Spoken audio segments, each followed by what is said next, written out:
Okay. You understand? Yeah. First of all, let me run through some of the things they did. Ask you to do that. The changes at the Electoral Commission was one of them. The recruitment and embedding of their militia into the regular security services was another one of them. All along, you saw me, raising concerns about this. The trial run of the elections at Ayawaso, West Wogon, was another one. Everybody indicated that, look, if Ayawaso, West Wogon goes unpunished, they are likely to repeat it in a worse form in the subsequent general elections. It has happened in Techiman because Ayawaso West, nobody died, even though people were injured. And then it exploded in Techiman, where 3 people died and several injured.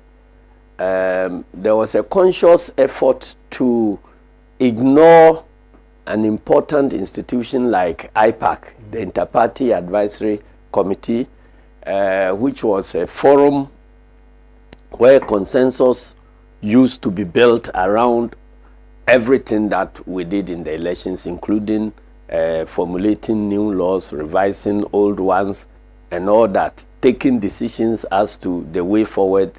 Whenever there is any controversy, then IPAC will come around, and then we always found a 96, workable solution from 94. 94, right. And then there was a conscious attempt to also weaken key opinion leaders in the country. The purpose was that we are going to do a bad thing, but the guys who would have the courage and conscience to talk about it or condemn us, let us find a way of compromising them so that when the time comes, they will not be able to talk. When I talk about compromise, I'm not talking about maybe bribing them or anything, but they were misled into certain situations that has made them quiet. One of these attempts was when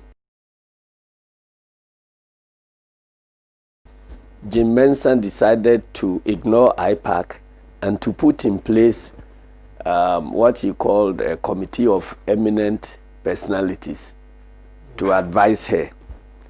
I did mention, in fact, when that committee was put in place, there was some other people rushed to commend her. I remember President Rawlings commended her for that effort because the people she has selected were the creme de la creme in society. And I said, no. The intention is to weaken these people because they are the very people who would rise to speak against any wrongdoing in society.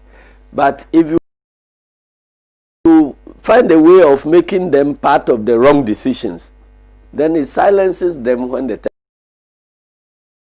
time comes for them to criticize. Yeah. Yes. And that was precisely what was done. They selected, every activity. One person cannot be a jack of trade, knowing everything. So you have people who have specialized in these election matters. And that is why we are in IPAC. We've been through this thing over and over and over again. So if something is amiss, it is easy to detect. Absolutely. But if you put pastors, big opinion leaders, juries, and other things together, and you say that they should immediately go into taking decisions about the technicalities of whether we should change our IT system, whether we should compile a new voters register and so on. They are limited, but because of their, what do you call it? Their scheme, yes. Because of their standing in society, they are likely to be listened to by everybody. So even if they are misled, they also mislead society. And then before they are aware, They have compromised themselves such that they cannot talk. On one of those occasions, the EC chair told them and printed documents in voter ID card will be registered. So what is your problem? So opposition, stop talking, and we stopped. Eventually, immediately, this crisis, came down a little. They went back on their word, ignoring the personalities they were dealing with, and then went and removed the voter ID card from the breeder documents for the new voters register. And because of that, the committee of eminent persons were so embarrassed that they couldn't hold any meeting. Even as we sit here, they have never been able to meet again. One would respectfully ask you, and I think beyond what you have spoken about, there's also the existence of the fact that they found a way of cancelling the strong room, and they said they were going to demystify the myth and that it was really irrelevant. I also raised questions about it because it has been part of the process from 1992 till today, right? So my understanding was at least it was going to help address all the fundamental issues that people may have relative to the coalition, etc. But that was also cancelled.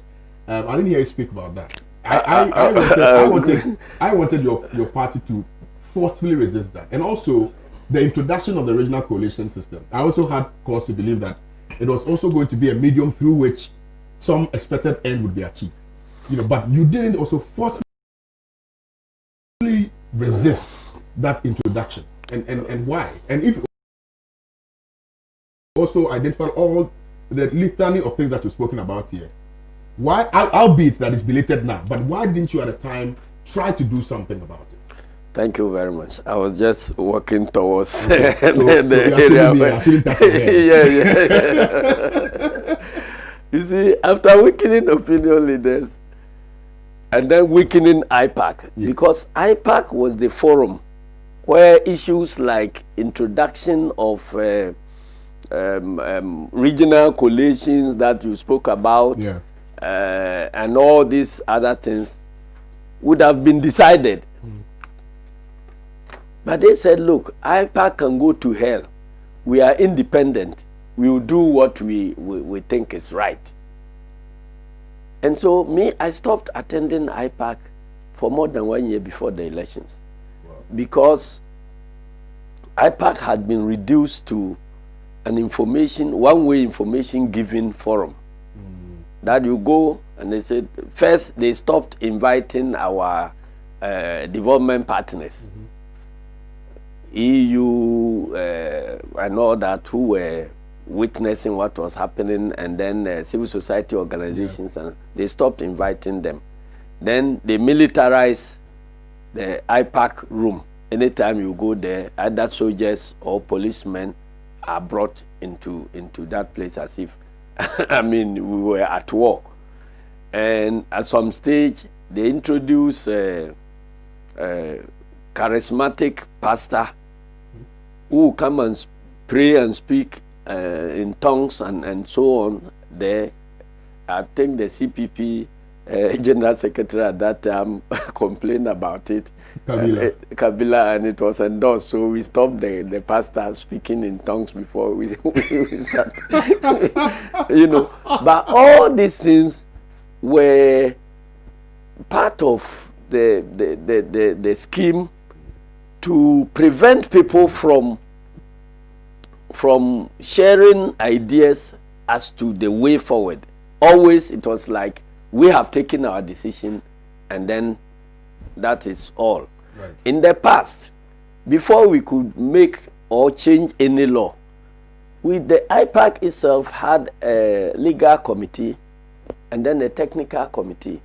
So the legal committee will always deliberate on new proposals for legislation that we intended to, adopt, and then we'll bring their report for us to agree before those CIs are sent to Parliament for enactment.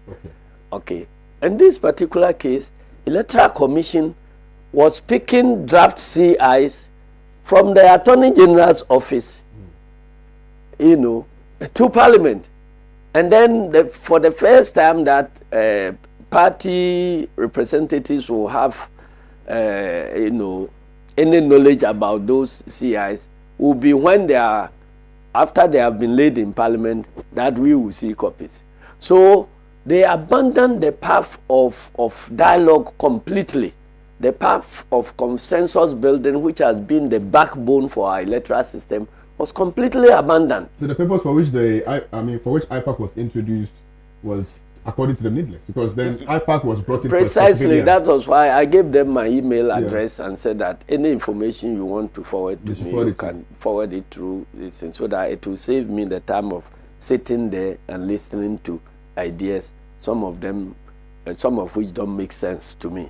So, and then my presence also would, you know, I don't know whether my presence was intimidating for them or whatever. So, because immediately you enter IPAC room, it's like the lady becomes so unsettled. So I said, then let me save you. If we are not here to dialogue on anything, we are just here to be told what you have agreed. Then you better send it to me through my mail, and then I'll read. So I've taken your information. Okay, so you are good. Well, I just wanted to, for you, because you're still on IPAC. Yes, so some of the things they did. Please. And then they decided to change the ICT infrastructure for the whole EC. Okay. Also under false pretext. They were talking about cost, which had no foundation, because we will ask you, if you think that one system will be cheaper than the other, let's have a look at the figures, and then we will all be in a position to compare. They say you are not entitled to any figures. Wow. You know. And then from there, they moved into new voter registration. That one, the story is still fresh in your minds. Absolutely. How we resisted this thing. The intention was to find a way of, you know, rigging elections through new voter register. And you bear testimony that as we were going into this election, we started at the filing of nomination. At the stage of filing of nomination, we had two registers, not knowing which one will be used. You can't file nomination with one old register and then move to a completed register after the filing of nominations. It happened, and it was part of the rigging system. The closing down of media houses was a key part of the rigging system, because shut other people out and then let us repeat, you know, our side of the story continuously, so it gets into people's consciousness as if that is the only thing. So it was part of it. You saw, in fact, the printing and distribution of election material was also part, very bizarre. And for the first time in the history of this country, after the printing, I mean, the printing is always monitored and tracked very closely. But this commission, yes, by the players, because wherever they are printing, the printing houses, all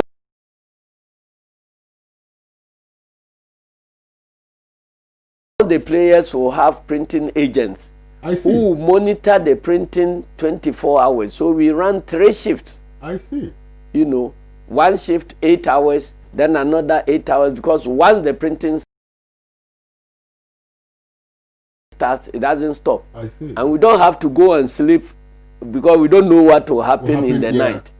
Okay. This is the commission that found a way of printing ballot papers on the blind side of these, you know, parties. And it was discovered, you know.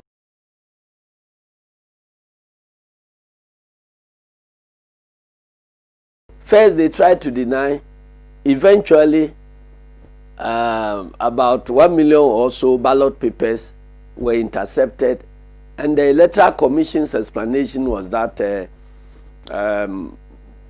were anticipating a runoff, so that's how why they printed those.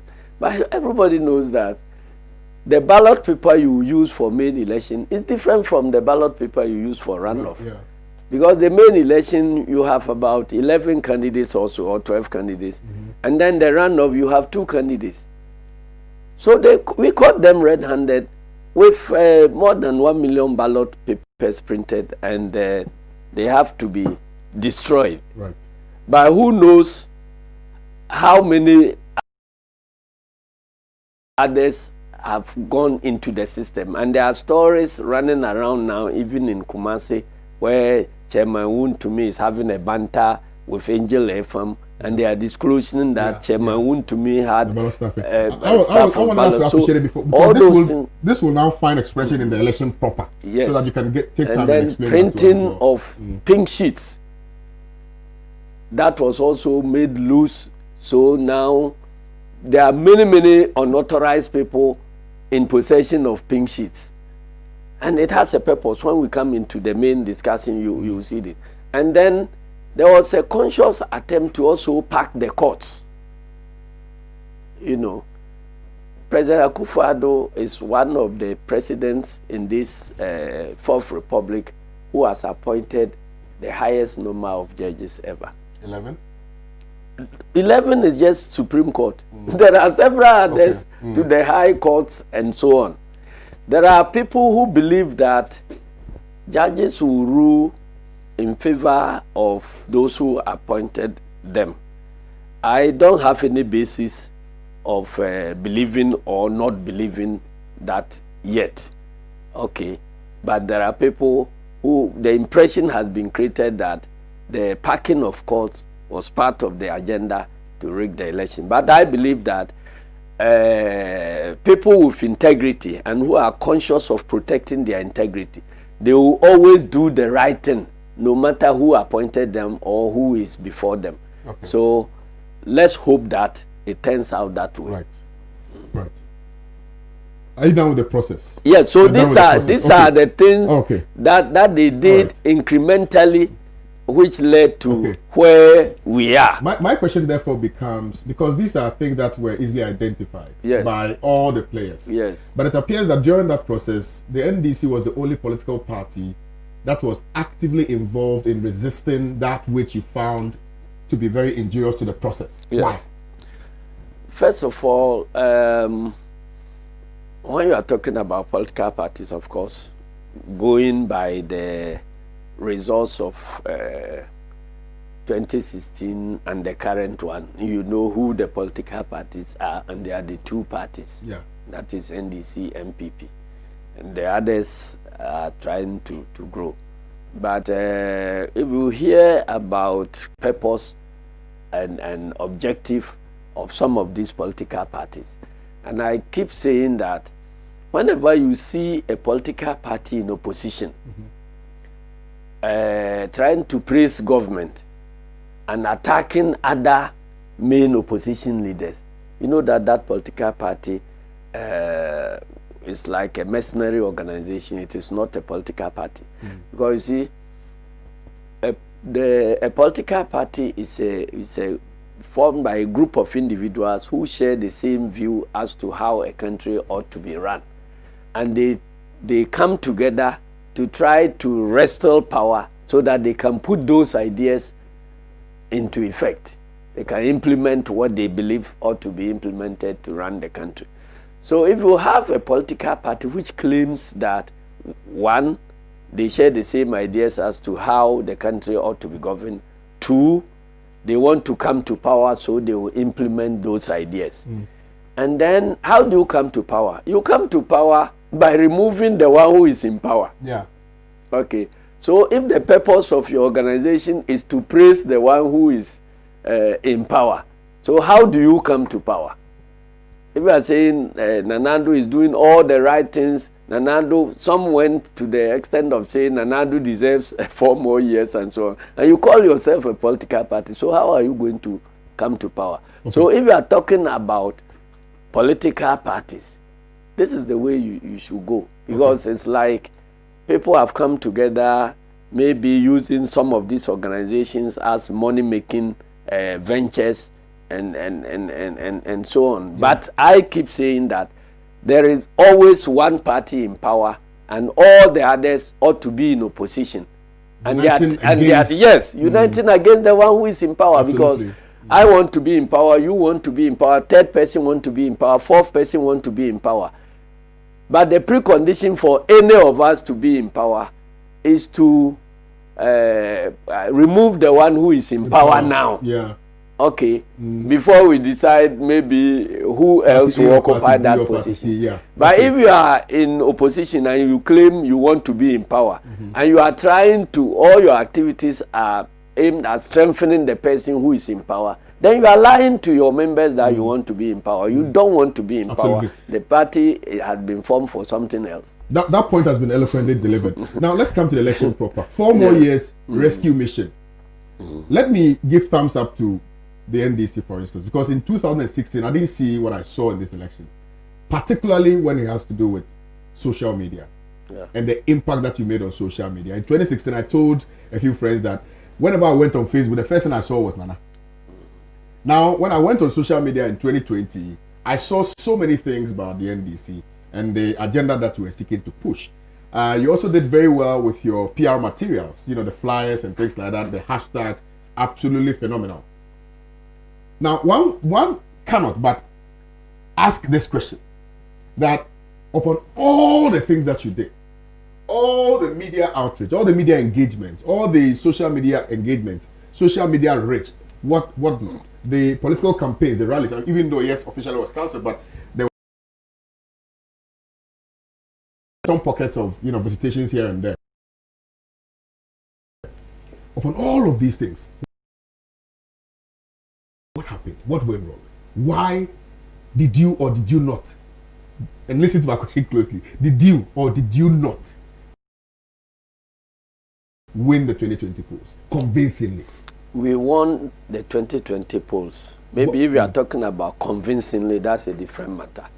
But we won the 2020 polls. But the reason why it wasn't convincing was these challenges that I have enumerated. You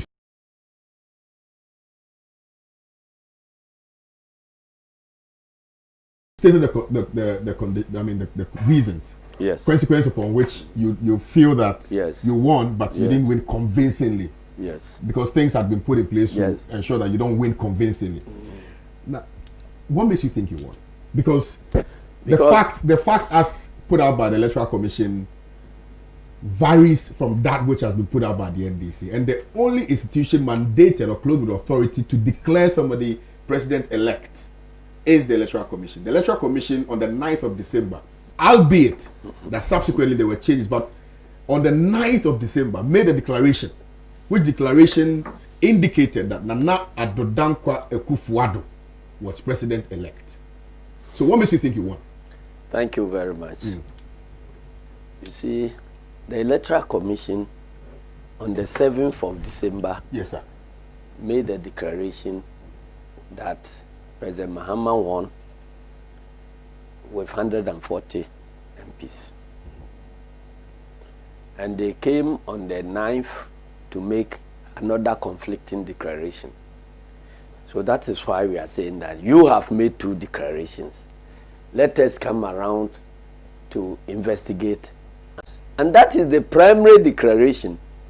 People tend to think that when you hear that once Electoral Commission has declared it, that brings finality. Electoral Commission has declared 2 conflicting results.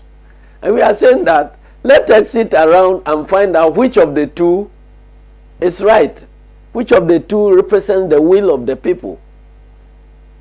Tell me, in all the 38,000 polling stations, you know that there were declarations Absolutely. On the 7th of December, after at the polling stations. At the polling stations. Yes. Yes. Fortunately, these declarations were more acceptable to all the political parties than the one that was subsequently done on the 9th. Because at the polling station, the counting is actually done, and then everybody's tally is verifiable in the public, and then certificates are prepared. These certificates are what you call the pink sheets, that after counting the ballots in this box, we realize that 10 went for this party, 8 went for that party, 11 went for that party. We are the people who are the key players. We have all signed that this was what took place there. So that is the primary declaration that was done in all 38,000 polling stations. So everything else that happens afterwards has to do with aggregation. Yeah, yeah. Now, and we have different capacities of addition. Okay. So, if the free SHS has delivered very well, then I know that there are several thousands of Ghanaians who can do this aggregation. It is not, once you have done the initial declaration, you have lost the power to be the only monopoly of addition. Your 2 plus 2, you are indicating that your 2 plus 2 is 5. And that is wrong. So let us go back and add 2 plus 2, we will get the 4. And you say you won't agree. Do you want us to believe your polling station declaration or declaration at the constituency or national level? Which is more believable? If you want to stay to the facts. Essentially what you are saying is that from polling station you go to constituency, then you go to regional. So national. Yeah. Because no, they introduced the regional coalition. Yes, and then to and national. Then to national. So no, I'm just even looking at the pre-national. Yes. So polling station, you got the figures right. Yes. Constituency, you got the figures right. Some right, some right, not okay. right. So, but it is addition of the polling station. So we are saying that we all agree that we are holding the pink sheets. These are the certificates. These are the pink sheets. We'll get into that. So if we all agree, and everybody has a copy of this, and I'm telling you that your total at the constituency level is wrong. Yeah. Don't we go back and total again? Absolutely. To find out who was wrong, whose addition is right, and whose addition is wrong. So that is our problem. And so if you say that, no, I'm not going to allow any re-addition, it means you have something to hide. And the one who has been claimed the winner, if you know you have actually won, you will be proud that you have a victory which is not, then it raises doubt. So that is a simple question. All these things about going to court and all this is just about wasting the nation's precious time, because these things have happened in the past and we have had ways of going about them and finding resolutions without any fight and without even resorting to court. There is the administrative phase of the elections where these things are addressed before you conclude the elections and then proceed to court if you still don't accept the result. But we are saying that all the things that have happened in the administrative phase are wrong. Let us sit around a table and correct them the way we used to do in the past. You say no. At what point did you realize that the figures that were coming in were inconsistent with that which you had? At what point? Was it at the, because I know that some people raise issues relative to the coalition at the regional level, others raised issues relative to the constituency level, and others at the national level. And I think that we interviewed Pesa White on this very station, who indicated that he didn't even want to sign the declaration sheet because they had problems, challenges with the figures that were coming in. But so I just want to understand, at what point did you, NDC, realize that the figures were changing? Thank you, my brother. You see, the thing about communication is that the more stations you have of going about it, or I have to tell you something to go and tell the cameraman, to go and tell another person, who go and tell the fourth person, you see that the direct communication will be better. But the subsequent because ones. the subsequent ones, you may add something, or there may be something about your hearing. So by the time you are talking to somebody and mentioning Africa, it gets to another person, gets to another. The end product may be pronounced Afrifa or something. Yeah. You understand? Yeah. So in the past where we were doing constituency collation, polling station results, constituency collation, and national. Strong room, yeah. Even MPP had cause to complain that as far as the presidential results are concerned, we shouldn't even do collation at the constituency level. So and that we should, the law says we should send all the pin sheets? Constituency, and all the polling station results straight to Accra. Okay. So that they don't get tampered with at any station. And the law requires the Electoral Commission to gazette the results polling station by polling station. This was the demand of the New Patriotic Party as contained in the various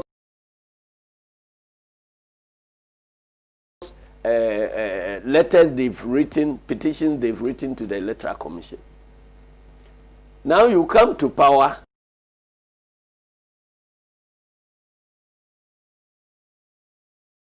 and it is under you that you are introducing more stations along the line. So it tells you the double standards of some of the key players in this election. So now back to your question. Yes. You see, when Electoral Commission imposed a deadline of 24 hours to declare results,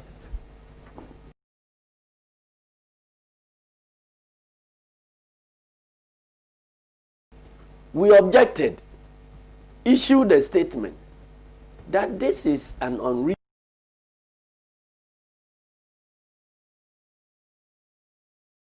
unreasonable deadline that the commission is imposing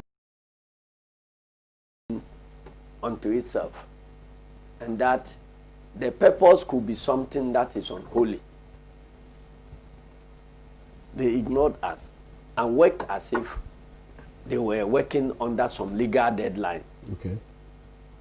The purpose was that let us establish a deadline and let Ghanaians accept it, so that there will be no time for anybody to discuss any issues at all. When we get the results, they will go and put it there. When they themselves know that it is not possible to gather all the results within 24 hours. Yes. So it alerted to the fact that perhaps results had been cooked somewhere already, and that they are using the 24-hour deadline to stampede everybody so that nobody gets the opportunity of following and verifying the results as they came. Right. And we're proven right, because in the past, results came and got certified constituency by constituency.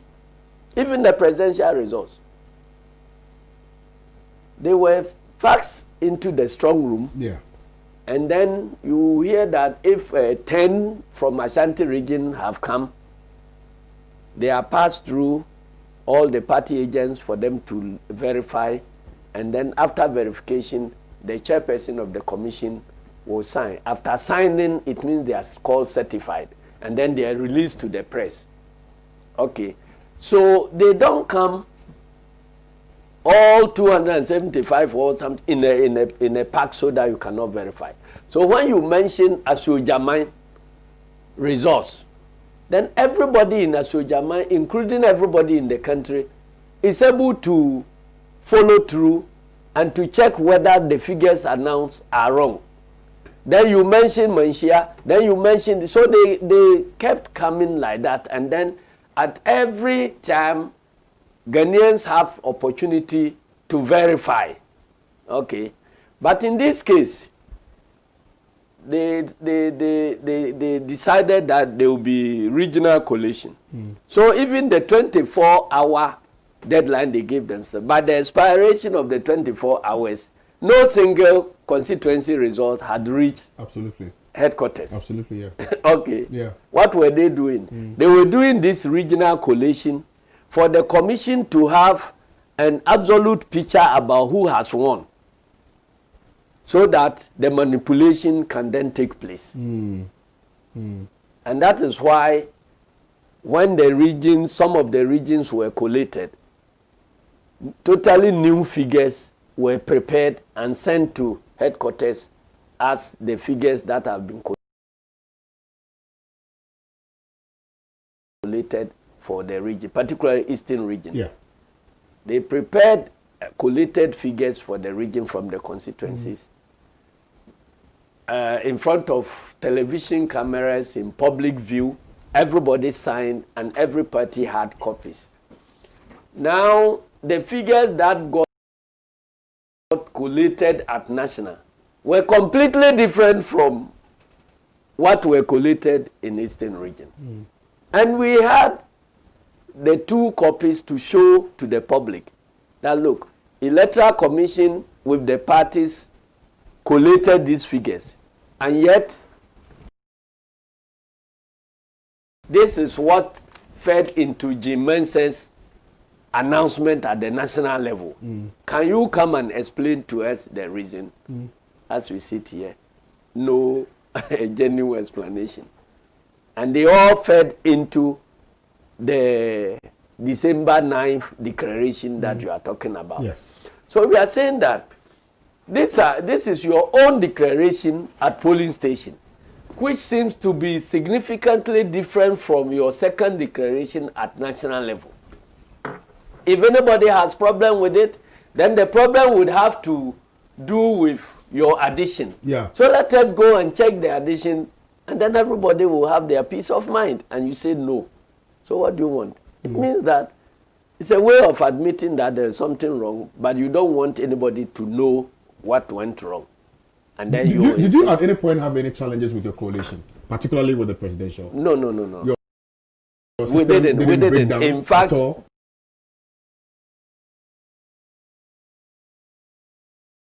no, the figures that we had for Ashanti region, for instance, they were around 1.5 million. And then the commission announced 1.7 million. You had 1.4. 1.4, so I'm saying around 1.5. Yeah. It's more than Okay. 1.4. Well, true. Then the commission announced 1.7. And we said, how come? So we just took a snapshot of some of the things and realized that for a certain number of constituencies, Yeah. there are additional 13,000 votes difference Yeah. from the parliamentary and presidential, which Is created it five constituencies? so which created the impression that in those particular constituencies, people went there to vote for Nana Akufo-Addo, and they didn't bother to vote for any other parliamentary candidate. And it was completely absurd. In another set, the difference was 11,000, 11,000, 11,000. And then the third set, the difference was 8,000, 8,000, 8,000. You understand? So this was deliberate, in your estimation. But clearly, But it's not possible. this is a sign of manipulation of data. I mean, I've ever voted for presidential and I didn't vote for parliamentary. There may be a difference of maybe if 100 in a constituency is acceptable. But 13,000. That's it. So where did they drop? A significant figure. Why did they drop the parliamentary ballot, which they didn't use? Yeah. Why did they drop? So these are some of the things. So we are saying, we are not saying that electoral commission, the whole election is flawed. We are saying that your declaration at polling station is acceptable because whether we like it or not, our agents have signed. Okay. So let us go back to your polling station declaration and do the calculation because your calculation and aggregation is wrong. So that is the key. Let's look at on the day of the declaration. Like I intimated before, we spoke to Pesa White, we spoke to Rojo on the show, and they were indicating that they had found some anomalies with respect to the figures that were coming in, and therefore they needed to find, some piece before signing the declaration sheet. Albeit that I don't know the purpose of the declaration sheet. When you sign the declaration sheet, what happens? It means you accept all the results that are coming in, right? Yes. At the national level. So if you fail to sign, it means you disagree with the figures that are coming in. Can the EC go ahead to make a declaration if a major stakeholder in this particular process fails to sign a declaration sheet? In law, yes. Okay. But in practice, it doesn't happen in Ghana because we have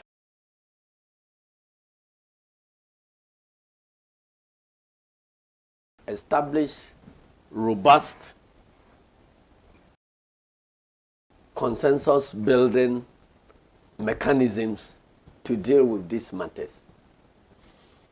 In previous elections, at least on 2 occasions, when the commission was about to do their declaration, final declaration, they will alert all political parties that in the next 3 hours, we have sufficient data to declare the results of the election. But if you have any outstanding issue, can you bring it up for us to look at? So they will actually make that request? Yes. Wow, okay. Under Farijan. Okay. Then if you have an issue, you bring it up. On 2 occasions, MPP sent, what do you call it? They raised issues, okay, in a letter which was at times copied to the Peace Council and so on. The Peace Council will intervene with the Electoral Commission and all the parties at a table. Okay. Then we look at those issues and clear them before we proceeded to announce. To be clear, I see. On this particular occasion, we were not invited, but we sent upon in Koforidua.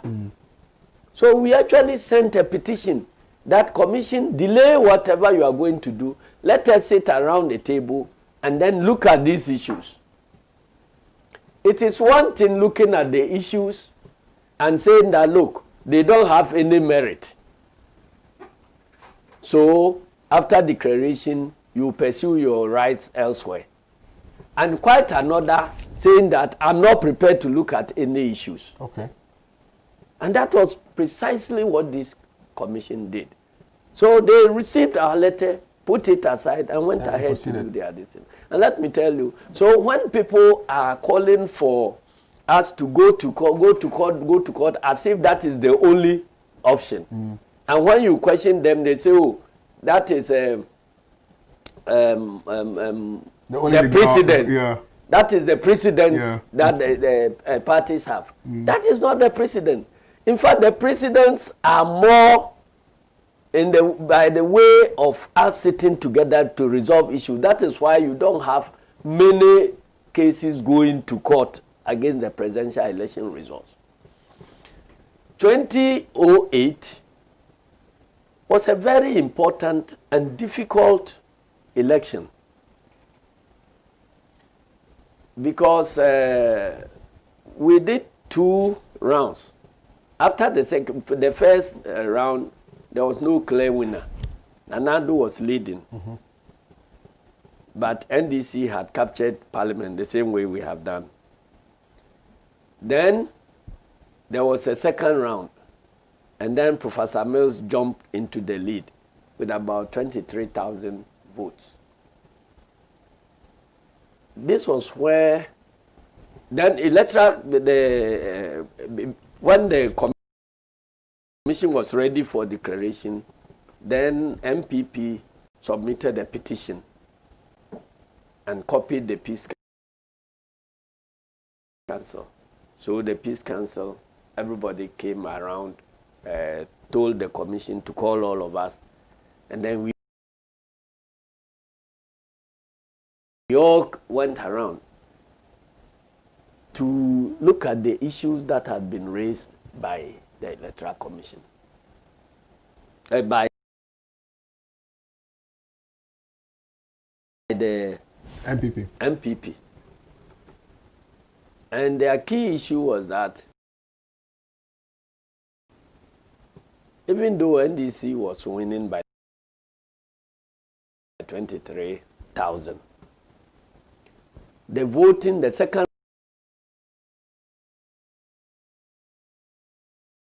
round voting did not happen in time at all.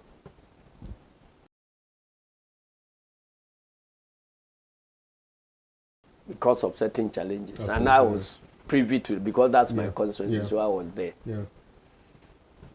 So, and Thai has a registered population of 54,000 at that time. Mm.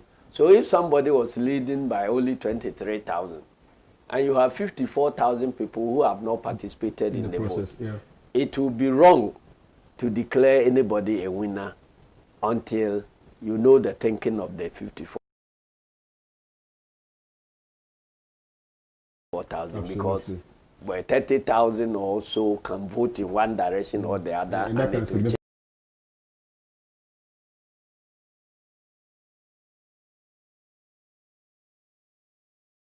Change the outcome. It can change the outcome. They put the issue on the table. We all interrogated it and accepted that it made a lot of sense. So let us go to time to run time and add the results before we declare. That was done. That was done. It was not any court that directed us to go to time. It was common sense that took us to time, and the spirit to accommodate everybody, and the pursuit of what is right. That took us to time. It wasn't any court that directed us to go to time. Another occasion, in the same election,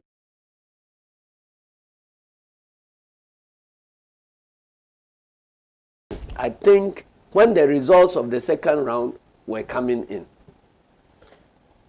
NDC also raised an issue because, as I explained to you, the results came from the various regional capitals. Even though they came not in an aggregated form, you put all the distance and fax them, constituencies in the region, and you fax them one by one.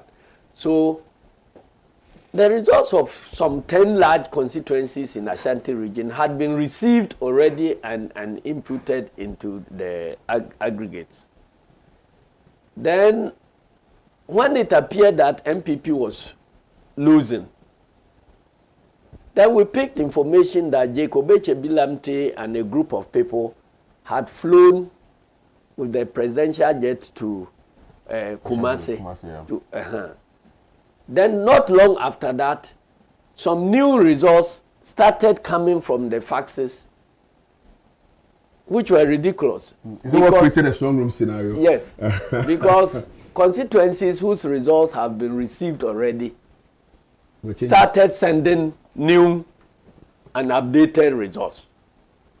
That was what led to the raising of alarm that something sinister was happening. Yeah. And so when that alarm was raised, Afarijan did not say we should continue the same way as Jim Mensah had said. Afarijan came and then stopped the process of collation.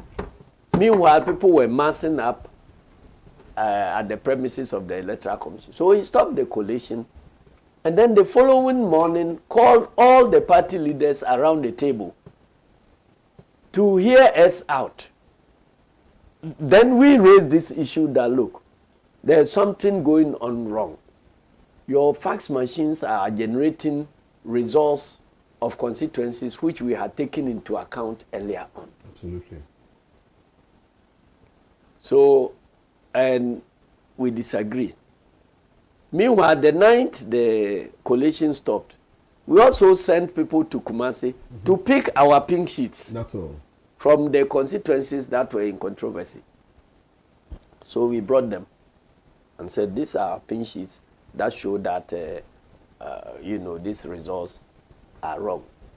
Meanwhile, the MPP played their game so craftily that by the time, after you endorse the results of a particular constituency, they are now put on a file and given to a messenger to walk through the corridor, to the chairperson's office for him to sign. Yeah, absolutely. Somehow, MPP was able to intercept the results of these 10 big constituencies. So when we were raising issues, Afarijan had not had these results at all. So Afarijan brought his data and said that, look, these constituencies, I don't have the results. Meanwhile, we had imputed the results in our system. And at that time, no party is giving copy of the results. It just comes to you for verification, then you sign, it passes. And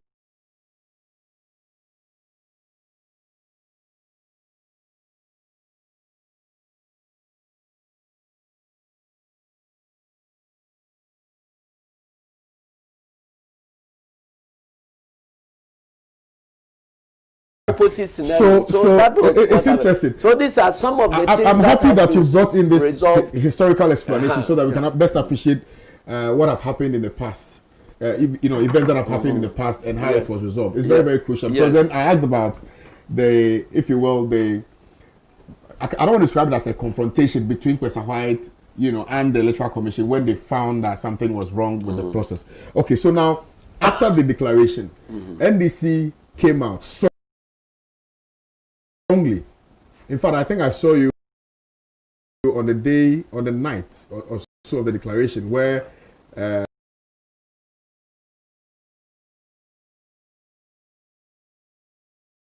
President Mahama said he was not going to accept the results. And you also reiterated that position that you are not going to accept the results. Yes. Did you at the time have any basis whatsoever to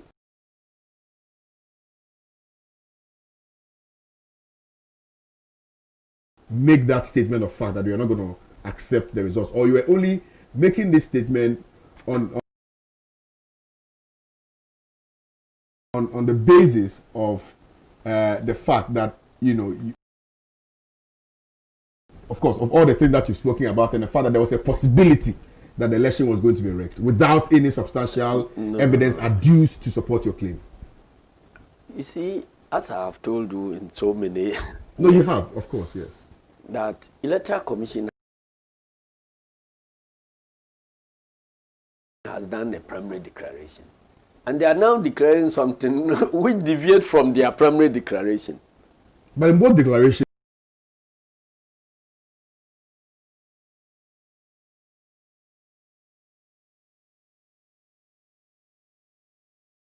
is the MPP won?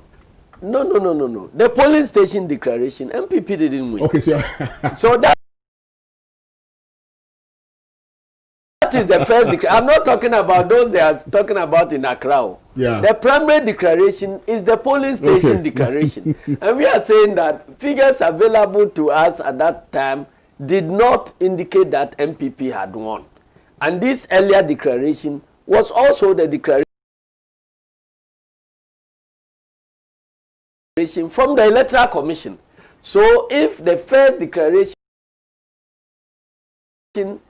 is different significantly from the subsequent aggregated declarations, then your aggregated declaration could be wrong. So let us go back to the initial declaration and do the recomposition, reaggregation, and then we know where you went wrong. So at the time you had all the pinches. We didn't have all the pinches, but where we had gathered the pinches up to, and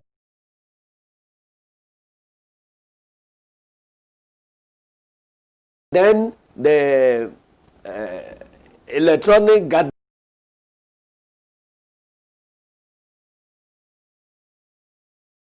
gathering of resource all over the country, we realized that there was no way we could lose that election. So if anybody announces that Nanando is the winner, it certainly cannot be right. So that was why we came out to say that we have rejected the results and we have since not backtracked from that position. Our position has been very, very consistent because we have won because Electoral Commission has declared us winners at the polling station. So they cannot come to national level to declare us losers. Yeah, but and who those makes two the declaration? You didn't have any issues when the parliamentary declarations were made, but you have an issue with respect to the presidential declaration. Who makes the presidential declaration? You see, you have 276 elections that happen on the 7th of December. Yeah. Okay. 275 separate elections because each constituency election is a separate election with their returning officer who declares the winner. Okay. But the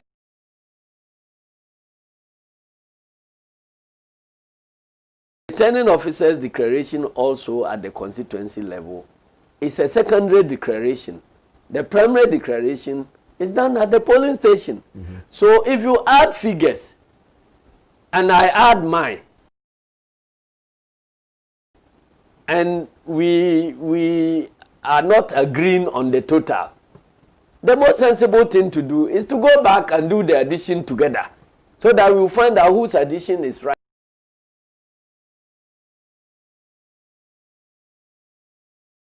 and whose is wrong.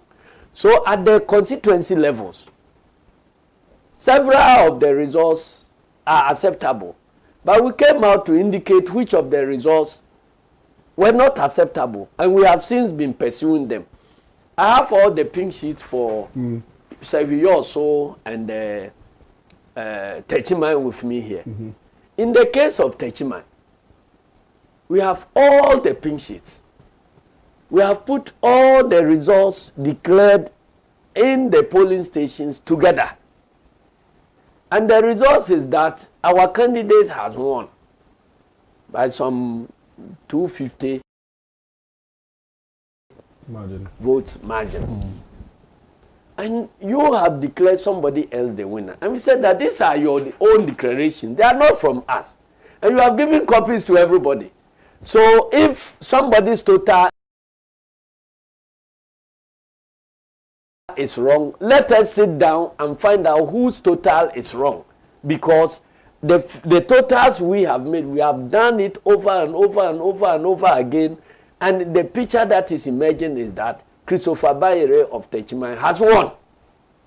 So this is for Techiman. This is for Techiman. With the grace of respect, because maybe somebody is hearing of this for the first time, you may want to take us through a few of them and see if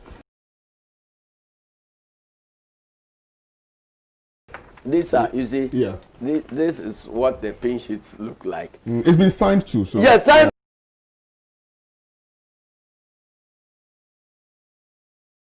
by everybody and signed by the Electoral Commission. This one is what? PC Primary School Techiman, right? Yes. There's a code here. Police station and police station code. Yes.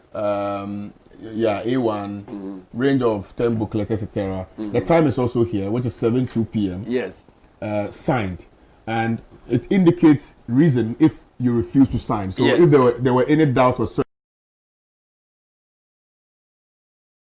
at that particular polling station, people could have refused to sign. They would have raised those concerns, yes. Right? So and the name of presiding officer of the Electoral Commission. Is there. His signature so that is here. the primary declaration Absolutely. that has been done at the polling station. I see. So if another returning officer at constituency level is declaring something he claims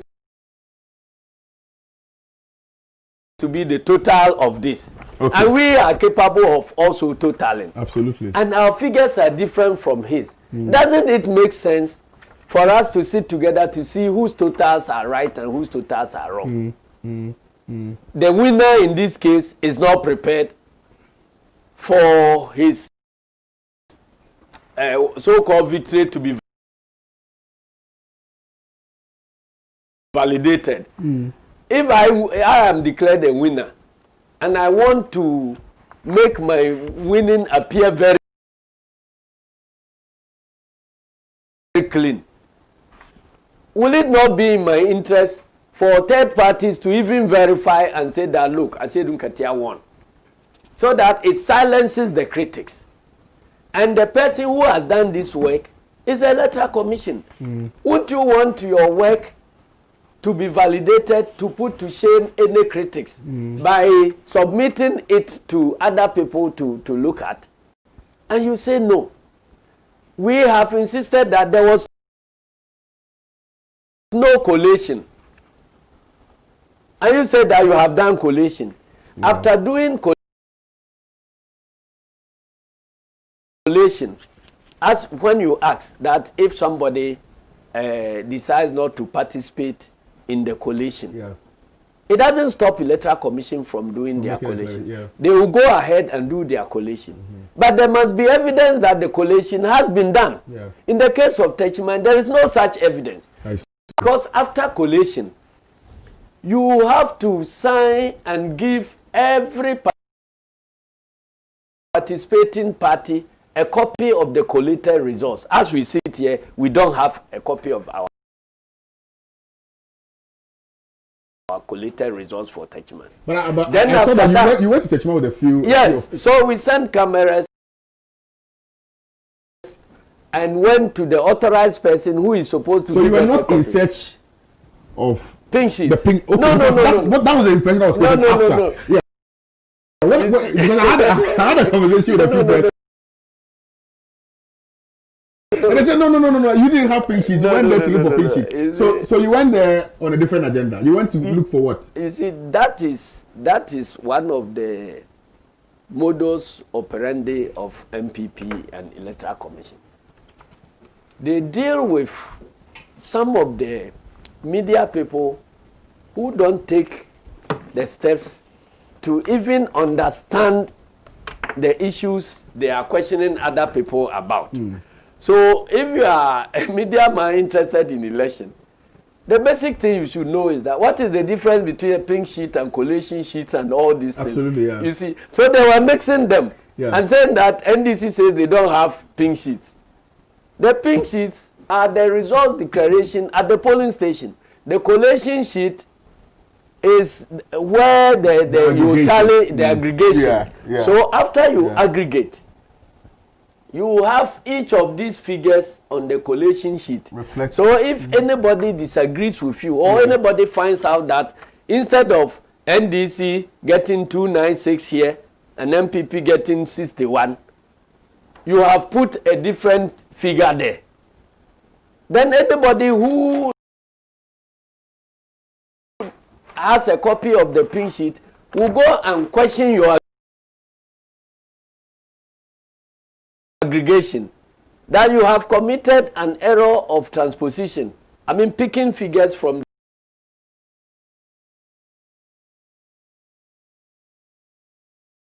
the pink sheet to the collation sheet, and that has to be corrected. So the laws require that after the collation, you have to paste a copy of the collation sheet in the hall of the collation, so that anybody that is noticed to the public, anybody can walk in there and check for what happened in their polling stations to find out whether their results have been properly transposed and collated. So you have a commission or returning officer claiming that they have done a collation. We say, give us as a main party. We are only two parties that participated in Techiman's parliamentary. Give us our copy. You say, I won't give you. I don't have a copy for you. We went to the collation hall, took pictures of the whole hall. There is no copy pasted there. And you say you have done collation.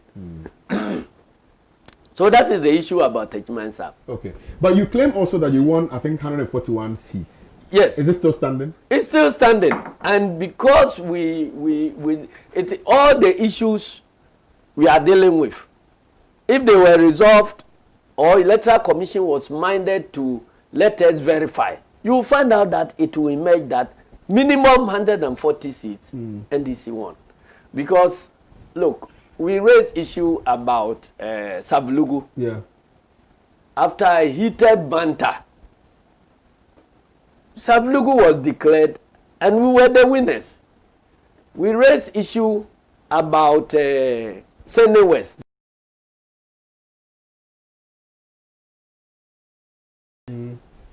After this banter going to court by MPP and so on, Sene West was resolved and NDC won. We raised issue about Upper Denchira West. After the banter, NDC won. So far, there is no single issue in any constituency which we have raised that has proven to be false. Okay. So that is why MPP is insisting, and with Electoral Commission, that we will not look at the others. When the story is very clear. There's absolutely to be looked at. There's absolutely to be looked at. Yesterday, somebody sent me a message that it appears the constituents are jealously guarding the AC's office with machetes. Yes, you see, it's absolutely to be looked at. Yeah. And there is Seviyoso who is even much more glaring. Okay. Seviyoso, there was absolute complicity with the Electoral Commission and the security services to destroy a ballot box. I see. Which is coming from our stronghold. You know, you have a certain number, I think 169 polling stations if you add the special voting. The actual polling stations are about 165 or so. And then special voting for others were created and added. So we have the pink sheets. And we have done our collation for Seviyoso. So which one is this? Seviyoso. Okay, Seviyoso. We've done all the figures. Pick from pink sheet, then you put it there. Okay. And this ticks is the cross-checking. After we have picked the figures, we give them time.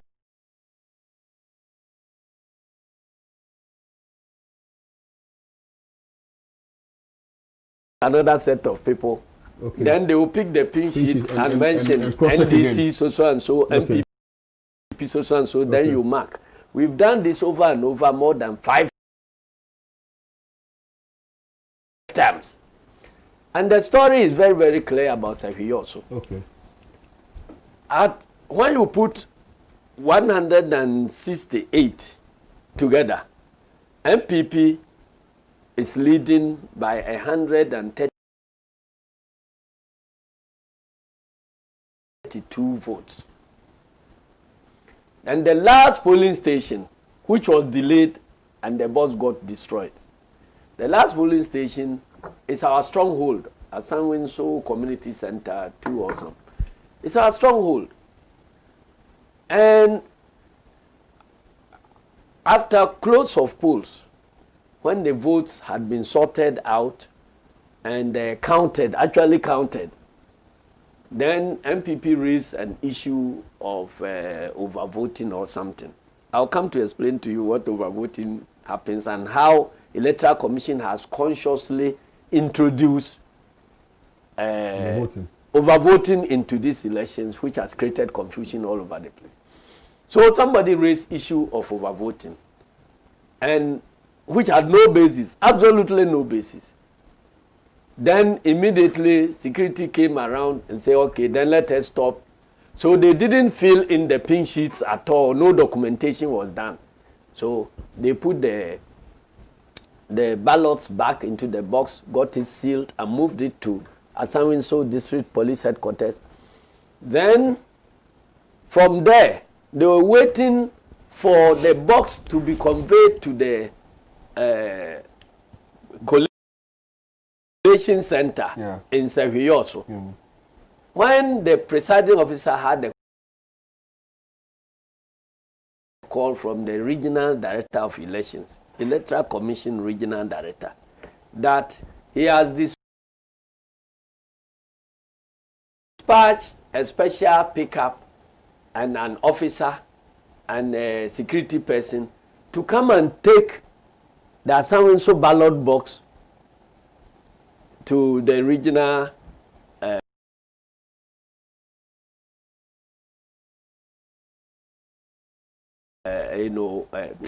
the collation center in Savi also. In fact, the collation center for the region and for the constituency are the same, because this is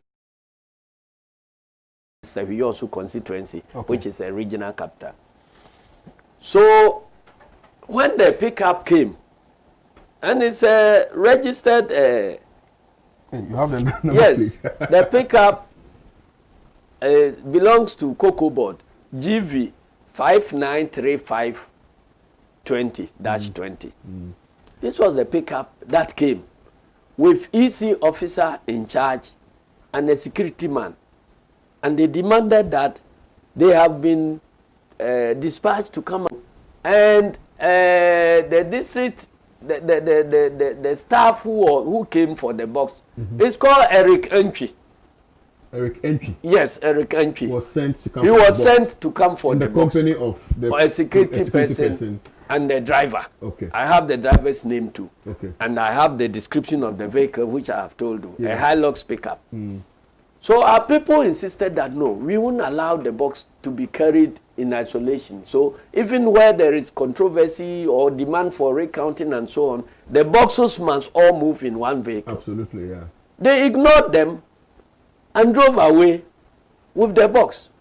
And curiously, a box that is in the center of a controversy, which needs to be protected, and for which reason you have dispatched a special vehicle.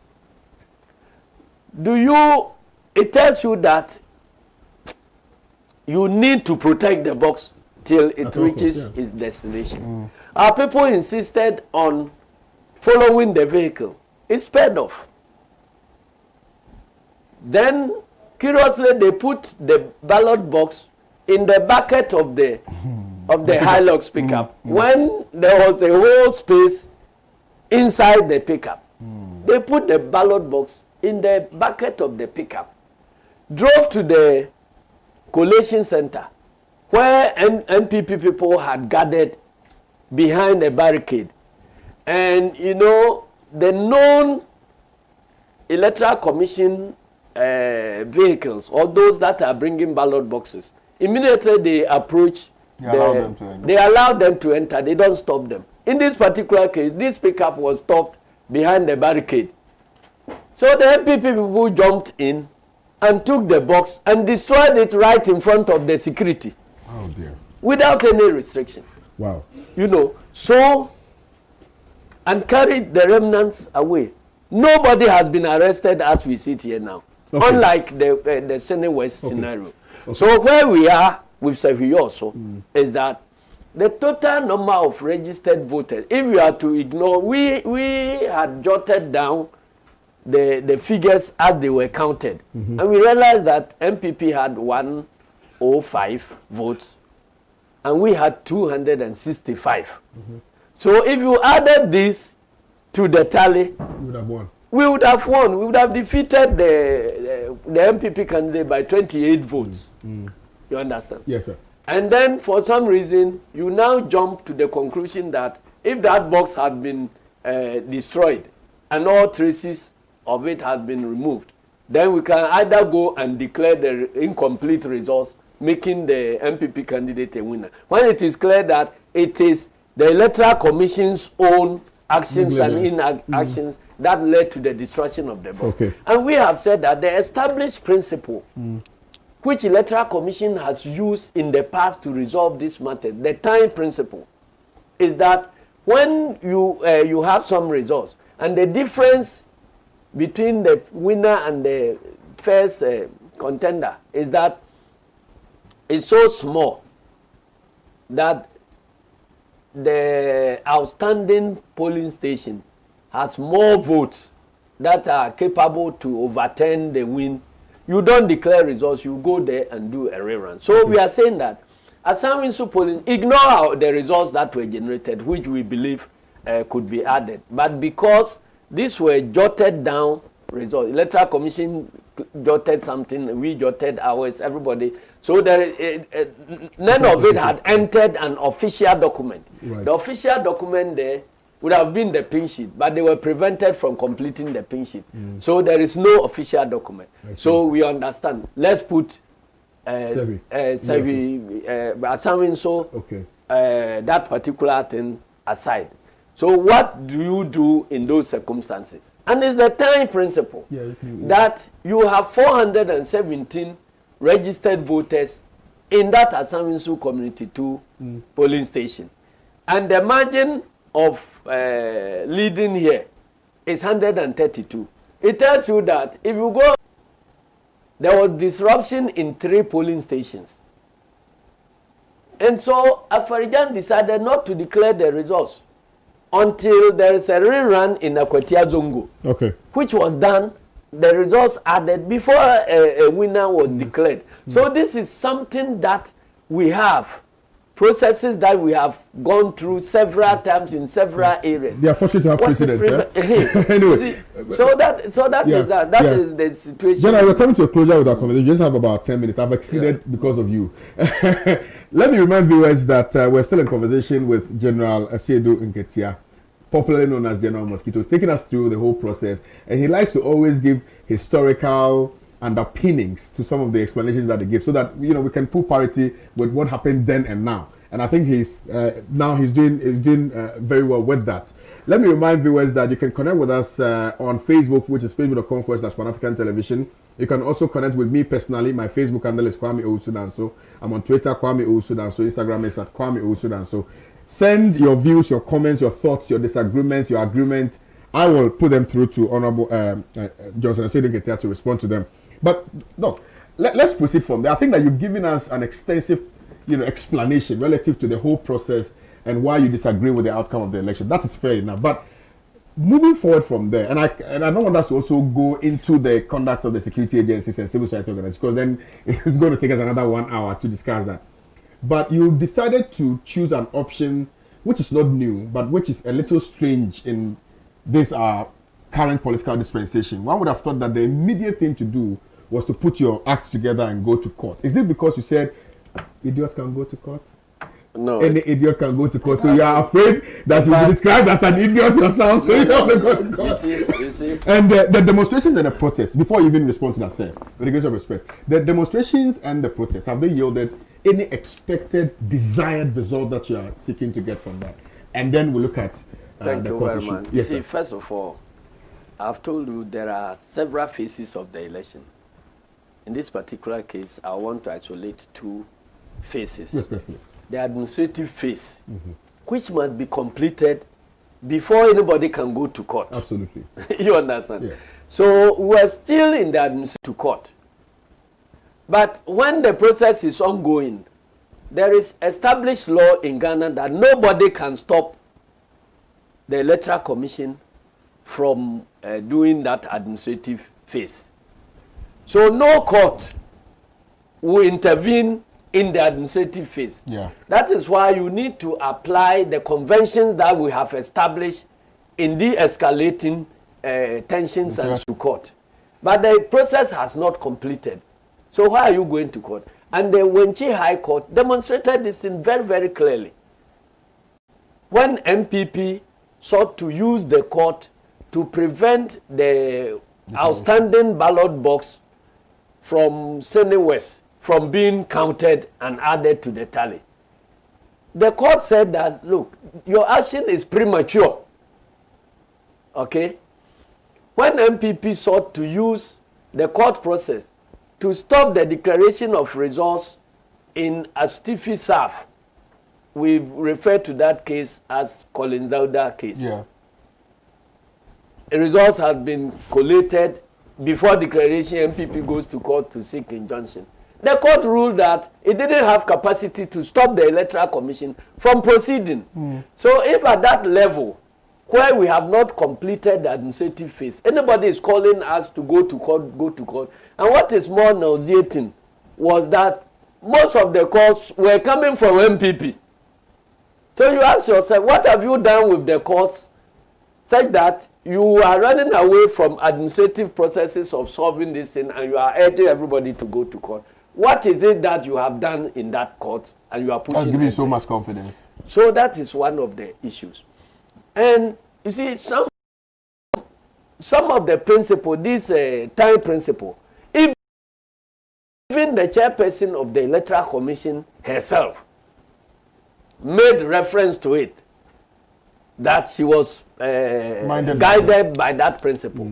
You know, when she was declaring the presidential results, she indicated that the reason why she is declaring the results without Techiman Saf is that the total number of registered voters in Techiman Saf, even if they added them to President Mohammed's tally, he will still not win. Absolutely. It means that the chairperson herself has accepted that principle, even in this election.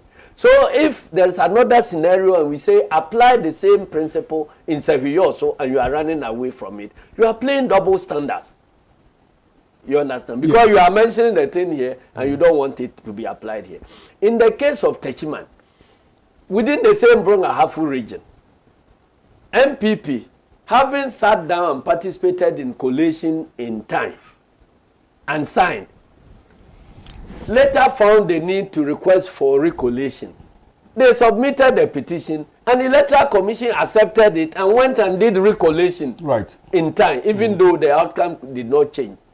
We are saying that there was no collation in Techiman. So we have brought petition, let us do collation. And even if you claim that collation has been done, since you have granted recollation to another party you should be able to do in the same area, you should be able to grant us that thing so that we know the Electoral Commission is impartial. And you say, no, as for you, we won't grant you the chance for recollation. So are these reasons so this is why you decided to hit the streets? The courts were going to court was premature. Yeah. So those who you didn't want to be an idiot to go to court without evidence. No, that issue, you see, you have all been misled by some people's opinions. No, but you said that. Yes. I said that any idiot can go to court.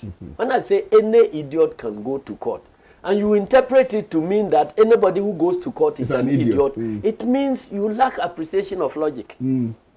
Because if they say any idiot can go to court, it doesn't mean that everybody who goes to court is an idiot. The MPP is saying, in fact, I uttered those words when MPP had taken us to court in 2012. Those words were uttered in 2012. They are making it look like I just got up and said this.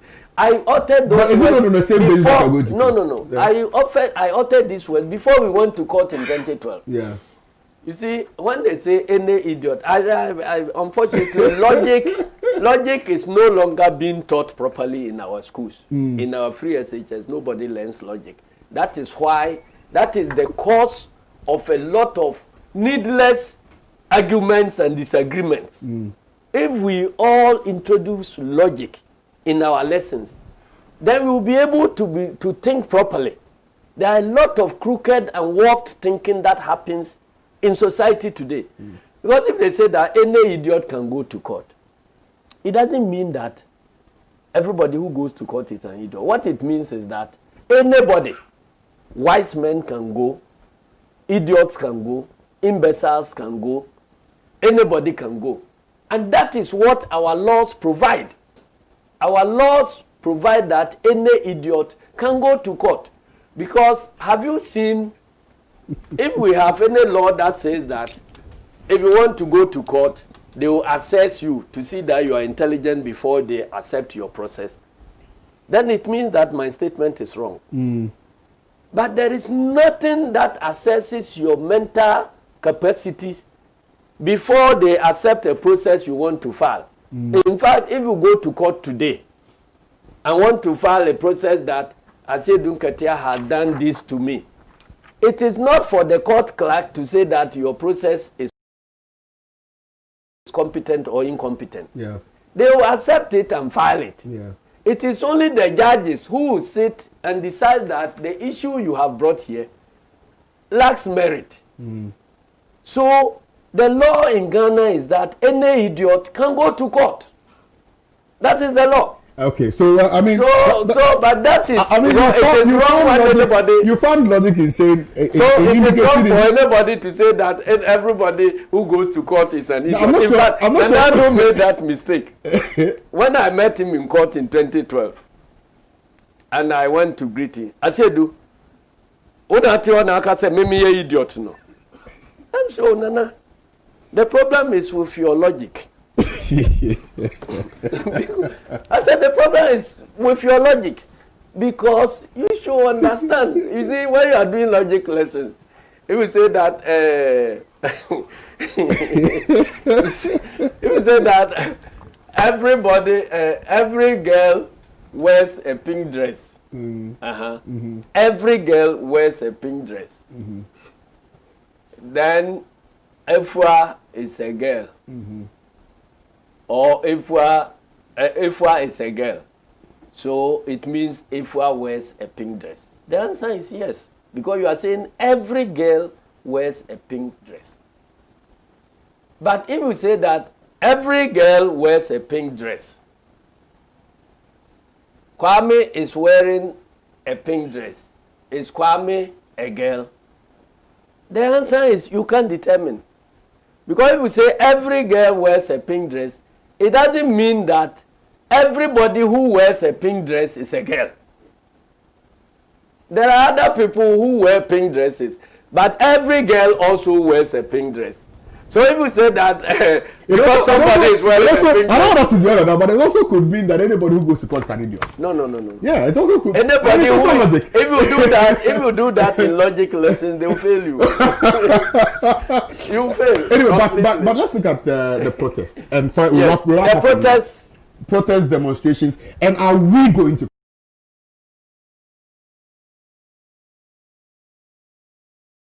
court? Is the NDC going to court? Yes. When are you filing? Are you filing today? Because yesterday we are filing today. Yesterday we were to file, and something went amiss. So we are filing, definitely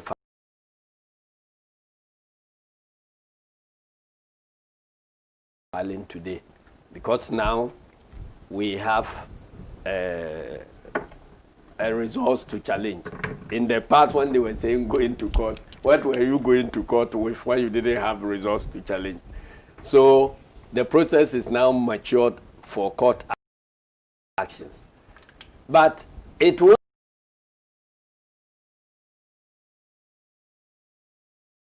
stop the protestations. Okay. The protestations are going to continue unabated. I don't want to ask a question that will put me into trouble. I've heard about talk about injunctions and all that. In the first place, I don't think that any injunction would prevent anybody from enjoying their fundamental human rights. But having said that, the court can put an injunction. But if the court is directing me or restraining me from doing any action, I will be notified by the court. Okay. So far, no court has notified us about any injunction. Okay.